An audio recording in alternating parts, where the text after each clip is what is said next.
அஹ், America டாலருக்கு மாற்றாக தங்கத்தை வாங்கி குவிக்கும் சீனா, ரஷ்யா, இந்தியா என்ன செய்கிறது? 2025ஆம் ஆண்டு உலகின் மத்திய வங்கிகள் வைத்திருக்கும் தங்கத்தின் மொத்த மதிப்பு அவை அமெரிக்க அரசின் கருவூல பத்திரங்கள் மீது செய்துள்ள முதலீட்டை காட்டிலும் அதிகமாயுள்ளது. கடந்த 30 ஆண்டுகளில் முதல் முறையாக இவ்வாறு நிகழ்ந்துள்ளது. மத்திய வங்கிகள் வைத்துள்ள தங்கத்தின் கையிருப்பு 4 ட்ரில்லியன் அமெரிக்க டாலராக உள்ளது. அதே நேரத்தில் அமெரிக்கா கருவூல பத்திரங்கள் மீது செய்யப்பட்டுள்ள முதலீடுகள் 3.5 ட்ரில்லியன் அமெரிக்க டாலராக தொடர்கின்றது. அமெரிக்க டாலருக்கு பிறகு யூரோவை பின்னுக்கு தள்ளி இரண்டாவது பெரிய சர்வதேச கையிருப்பாக தங்கம் மாறியுள்ளது. 2025ஆம் ஆண்டு ரஷ்யாவின் சொத்துக்களை முடக்கிய பிறகு பிற நாடுகளில் மத்திய வங்கிகள் தங்கத்தை வாங்கும் நடவடிக்கையை வேகப்படுத்தியதால் இந்த மாற்றமானது நிகழ்ந்துள்ளது. அதைத் தொடர்ந்து 3 ஆண்டுகளில் மத்திய வங்கிகள் ஆண்டுக்கு 1000 டன்னுக்கு அதிகமான தங்கத்தை வாங்கினது. அதன் விலை உச்சத்தில் இருந்தபோது கூட 2025ஆம் ஆண்டு செப்டம்பர் மாதம் 634 டன் தங்கம் வாங்கப்பட்டது. சீன ஆய்வாளர்கள் கூற்றின்படி தங்கத்தின் கையிருப்பை அதிகரிப்பது மத்திய வங்கிகள் டாலரை சார்ந்திருப்பதை குறைப்பதோடு டாலர் தொடர்புடைய சொத்துக்கள் மீது அபாயங்கள் நிர்வகிக்க உதவுகின்றது. டாலரின் மீதான நம்பகத்தன்மை பலவீனமடையும் பட்சத்தில் அதிகப்படியான தங்கத்தை கையிருப்பு ஒட்டுமொத்த அந்நிய செலாவணி இருப்புகளை நிலைப்படுத்த உதவுகின்றது.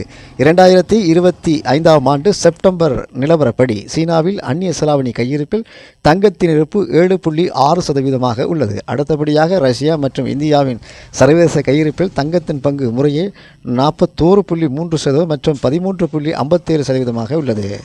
அமெரிக்கா கடன் அதிகரிப்பு கொள்கைகள் மீதான நிச்சயமற்ற தன்மை, உலகளாவியான அரசியல் பதட்டங்களும் மத்தியில் மத்திய வங்கிகள் டாலரை சார்ந்திருப்பதை படிப்படியாக குறைத்து தங்கம் கையிருப்பை படிப்படியாக அதிகரித்து வருவதாக ஆய்வாளர்கள் கருதுகின்றனர். இது உலகளாவிய நிதி கட்டமைப்பில் அதிக பன்முகத்தன்மைக்கு வழிவகுக்கும். 2024ஆம் ஆண்டு பிரிக்ஸ் அமைப்பின் தலைமை பொறுப்பில் ரஷ்யா இருந்தபோது PCBI வென்ற பிரிக்ஸ் எல்லை கடந்த பரிவர்த்தனை முன்னெடுப்பை ரஷ்யா முன்மொழிந்தது. இந்த முன்னெடுப்பு பிரிக்ஸ் உறுப்பு நாடுகளுக்கிடையான வர்த்தகத்தை எளிமையாக்குவதும் அமெரிக்க டாலரை அடிப்படையாக கொண்டு நிதி கட்டமைப்பை சார்ந்திருப்பதை குறைப்பதாகவும் நோக்கமாக கொண்டுள்ளது. இந்த புதிய போக்கானது சீனாவின் யுவான் நாணயத்தை சர்வதேச பயன்பாட்டுக்கான புதிய வாய்ப்புகளை உருவாக்கும் என ஆய்வாளர்கள் நம்புகின்றனர். உலக தங்க கவுன்சிலின், சர்வதேச நாணய நிதியம் மற்றும் சீனா மக்கள் வங்கி ஆகியவற்றின் தரவுகளை அடிப்படையாக கொண்டு இந்த பகுப்பாய்வு பிரிக்ஸ் நாடுகளின் குறிப்பாக சீனாவில் தங்க குவிப்பு முறைமைகளை புரிந்து கொள்ள முயற்சிக்கிறது. தங்கம் குவிப்பு எவ்வாறு யுவானின் சர்வதேச பயன்பாட்டுக்கு புதிய வாய்ப்புகளை உருவாக்கியுள்ளது என்பதை இது பகுப்பாய்வு செய்கின்றது. இருப்பினும் சீனா நாணயத்தை முழுமையாக உலகமயமாக்குவது தற்போது நிலை இன்னும் போதுமானது இல்லை. பிரிக்ஸ் நாடுகளின் குறிப்பாக உலகின் மிகப்பெரிய 2 தங்க உற்பத்தியாளர்கள் சீனாவும் ரஷ்யாவும் தங்கள் தங்க கையிருப்புகள் அதிகரிப்பது புதிதல்ல. 2008ஆம் ஆண்டு உலகளாவிய நிதி நெருக்கடிக்கு பிறகு இரு நாடுகளும் தங்கள் தங்கத்தின் கையிருப்பை உயர்த்தத் தொடங்கின. அந்த நெருக்கடி அமெரிக்கா வங்கி அமைப்பின் பலவீனங்களை வெளிப்படுத்துவதுடன் டாலர் மதிப்பில் உள்ள சொத்துக்கள் முதலீடு செய்வது தொடர்புடைய அபாயங்களை மறுபரிசீலனை செய்ய வளர்ந்து வரும் பொருளாதாரங்களை கட்டாயப்படுத்துகின்றது. இருப்பினும் இந்த இரு நாடுகளின் அணுகுமுறை வேறுபட்டதாக இருந்தது. ரஷ்யா பெரிய அளவில் தொடர்ச்சியான முறைமைகளை தங்கம் வாங்கும் கொள்கையை பின்பற்றியது. 2022ஆம் ஆண்டு யுக்ரைன் மீதான ரஷ்யா நடத்திய படையெடுப்பு மற்றும் மேற்கத்திய நாடுகள் விதித்த பரவலான பொருளாதார தடைகளுக்கு மத்தியில் ரஷ்யாவின் தங்க கையிருப்பு உச்சநிலையை எட்டியது. இதற்கு பிறகு ரஷ்யாவின் தங்க கையிருப்பு பெரும்பாலும் நிலையானதாகவே இருந்து வருகின்றது. 2025ஆம் ஆண்டு உள்நாட்டு நிதிநிலை பற்றாக்குறையை ஈடு செய்ய ரஷ்யா தங்களின் தங்க கையிருப்பில் ஒரு பகுதியை விற்பனை செய்வதாக தகவல் தெரிவிக்கின்றன. சீனாவின் அணுகுமுறை திட்டமும் விலையை அடிப்படையாக கொண்டதுமாக இருந்தது. சர்வதேச சந்தையில் தங்கத்தின் விலை குறையும் போது சீனா மக்கள் வங்கி அதிக அளவில் தங்கத்தை வாங்கியது. 2015ஆம் ஆண்டு சீனா கொள்முதல் செய்த 708.22 டன் தங்கம் இதுவரையிலான மிகப்பெரிய வருடாந்திர கொள்முதலாகும். அமெரிக்கா மத்திய வங்கி 2013ஆம் ஆண்டில் தனது பத்திரம் வாங்கும் திட்டத்தை படிப்படியாக குறைக்கப் போவதாக அறிவித்த பிறகு இந்த கொள்முதல் நடைபெற்றது. 2023ஆம் ஆண்டுக்கு பிறகு சீனா தங்கம் வாங்கும் வேகத்தை குறைத்தாலும் குறைந்த அளவில் தங்கத்தை வாங்குவதை தொடர்ந்து வருகிறது. இது நீண்டகால அடிப்படையில் தங்க கையிருப்பை அதிகரிக்கும் திட்டத்தில் சீனா உறுதியாக இருப்பதை காட்டுகிறது. 2018ஆம் ஆண்டிலிருந்து படிப்படியாக தங்க கையிருப்பை இந்தியா அதிகரிக்க தொடங்கியது. ரஷ்யா மற்றும் சீனாவை விட மாறுபட்ட வகையில் மாறுபட்ட வகையில் இந்தியா 2024ஆம் ஆண்டு வரை அமெரிக்க அரசின் கருவூல பத்திரங்கள் பெருமளவில் முதலீடு செய்து வந்தது. இதன் நோக்கம் வளர்ந்து வரும் பொருளாதாரத்துக்கு கூடுதல் வெளிநாட்டு மூலதனம் இருப்பதாகும். ஆனால் 2026ஆம் ஆண்டின் தொடக்கத்தில் இந்தியா தனது நிலைப்பாட்டை மாற்றியுள்ளது. அமெரிக்க அரசின் கருவூலக பத்திரங்கள் இந்தியாவின் முதலீடு தற்போது 21% உயர்ந்துள்ளது. உலகளாவிய நிதி அபாயங்களை எதிர்கொள்ளும் பாதுகாப்பு நடவடிக்கையாக தங்கம் மற்றும் டாலர் அல்லாத பிற சொத்துக்களில் இந்தியா தனது முதலீடுகளை அதிகரித்துள்ளது. உலகளாவிய இந்திய அந்நிய செலாவணி கையிருப்பு தங்கத்தை நோக்கி நகரும் நிலையில் லண்டன் உலோக சந்தை முறையைப் போல மேற்கத்திய நாடுகளும் மாற்றாக பிரிக்ஸ் நாடுகளுக்கு இடையில் மதிப்புமிக்க உலோகங்களான சந்தை முறைமை உருவாக்க ரஷ்யா முன்மொழிந்துள்ளது. நாடுகள் மீதான பொருளாதார தடைகளால் ஏற்படும் தாக்கத்தால் இருந்து வர்த்தகத்தை பாதுகாப்பது இதன் நோக்கமாக இருந்தது. ஆனால் 2025இல் பிரேசில் நடைபெற்ற பிரிக்ஸ் உச்சிமாநாடு வரை இந்த திட்டத்தில் எந்த உறுதியான முன்னேற்றம் ஏற்படவில்லை. அதற்கு சீனாவின் தற்போதைய தங்க சந்தை அமைப்பு ஒரு காரணம் என நம்பப்படுகிறது. சீனா ஏற்கனவே யுவான் அடிப்படையில் சாங்காய் தங்க சந்தை இயங்குகிறது.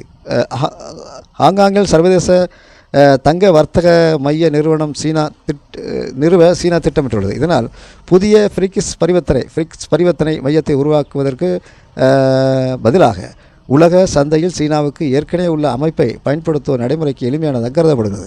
2022ஆம் ஆண்டு பிரிக்ஸ் உடன்நாடுகள் நாணயத்தை உருவாக்க வேண்டும் என ரஷ்யா தொடர்ந்து கூறி வருகிறது.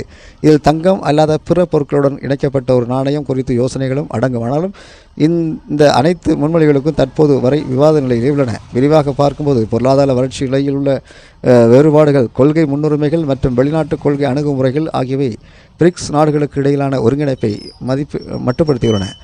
இது அந்த நாடுகளின் நாணயங்களின் வர்த்தகத்தை அதிகரிக்கும் முயற்சியையும் பாதிக்கிறது. அத்தகைய முயற்சிகள் பெரும்பாலும் வர்த்தக சமநிலை மற்றும் பண புழக்கத்தை சார்ந்ததாகும். இந்தியா சீனா இடையிலான 102.5 மில்லியன் அமெரிக்க டாலரிலான வர்த்தக பற்றாக்குறை இந்த சவாலை தெளிவாக காட்டுகிறது. இரு நாடுகளுக்கு இடையிலான வர்த்தக ரூபாயில் மேற்கொள்ளப்பட்டால் சர்வதேச அளவில் குறைந்த பயன்பாடு கொண்ட நாணயத்தை ரூபாயை சீனா பெருமளவில் கையிருப்பு வைத்திருக்க வேண்டிய நிலை உருவாகும். இதன் காரணத்தினால் இத்தகைய ஒப்புதலுக்கு சீனா ஈர்ப்புடையதாக கருதப்படுவதில்லை. பிரிக்ஸ் நாடுகளுக்கு அப்பால் எல்லை தாண்டி பரிவர்த்தனைகள் யுவான் பயன்பாட்டை அதிகரித்து தனது நிதி அமைப்பை சீனா தொடர்ந்து வலுப்படுத்தி வருகிறது. இதற்காக சீனா முன்னெடுத்து வரும் முக்கிய முயற்சிகள் ஒன்று எம்பிரிட்ஜ் திட்டமாகும். இது ஹாங்காங், தாய்லாந்து, ஐக்கிய அரபு அமீரகம் மற்றும் சவுதி அரேபியா ஆகிய நாடுகளின் மத்திய இணைந்து உருவாக்கப்பட்ட பிளாக் செயின் தொழில்நுட்பத்தை அடிப்படையாக கொண்ட மத்திய வங்கி டிஜிட்டல் நாணய தரமாகும். சீனாவில் அதிகரித்து வரும் தங்க கையிருப்பு யுவானில் ஸ்திரத்தன்மை மற்றும் நம்பகத்தன்மை பார்வையை வலுப்படுத்தியுள்ளது. 2009ஆம் ஆண்டில் யுவானை உலகமயக்கும் திட்டத்தை சீனா தொடக்கத்திலிருந்து 32 தரப்பு நாணய பரிமாற்றங்கள் ஒப்பந்தங்களில் சீனா மக்கள் வங்கி கையெழுத்திட்டுள்ளது. அதன் மொத்த மதிப்பு 4.5 டிரில்லியன் யுவான் ஆகும். இதில் கிட்டத்தட்ட பாதியளவு ஆசிய நாடுகள் செய்யப்பட்ட ஒப்பந்தம். இந்த நட்பு நாடுகள் 15 நாடுகள் கச்சா பொருட்கள் தொடர்பான வர்த்தகத்தை சீனாவுடன் மேற்கொண்டிருக்கின்றன. 8 நாடுகள் சீனாவை மையமாக கொண்டு உற்பத்தி சங்கிலியுடன் இணைந்துள்ளன. சர்வதேச நாணயமாக அமெரிக்க டாலரின் ஆதிக்கம் சவாலுக்குள்ளாகி வரும் நிலையில் யுவானின் பொருட்களை வர்த்தகம் செய்யும் முயற்சிகள் சீனா அதிகரித்து வருகின்றது. யுவானுக்காக சர்வதேச கட்டமைப்பை சீனா விரிவுபடுத்தியுள்ளது. 2025ஆம் ஆண்டு ஆகஸ்ட் மாதத்துக்குள் சீனா மக்கள் வங்கி 33 நாடுகளில் உள்ள 35 வெளிநாட்டு யுவான் கிரைங் வங்கிகளுக்கு சர்வதேச பண பரிவர்த்தனைகள் செயல்படுத்த உதவும் வங்கிகள் அனுமதி வழங்கியுள்ளது. 2004ஆம் ஆண்டில் மற்றும் இந்த வங்கிகள் மூலம் 937.6 டிரில்லியன் யுவான் மதிப்பிலான பரிவர்த்தனை நடைபெற்றன. இது முந்தைய ஆண்டுகளுடன் ஒப்பிடும்போது 47.3% அதிகரிக்கும். அதே ஆண்டில் எல்லை தாண்டியுள்ள யுவான் ரசீது மற்றும் பணம் செலுத்துவது 64 டிரில்லியன் யுவானாக இருந்தது. இந்த ஆண்டு 23% உயர்வாகும். பிராந்திய அளவில் 2024ஆம் ஆண்டில் ஆசியன் நாடுகளுடன் ஐரோப்பாவுடன் சீனா மேற்கொண்ட யுவான் பரிவர்த்தனை தலா 8.9 டிரில்லியன் யுவானாக இருந்தது.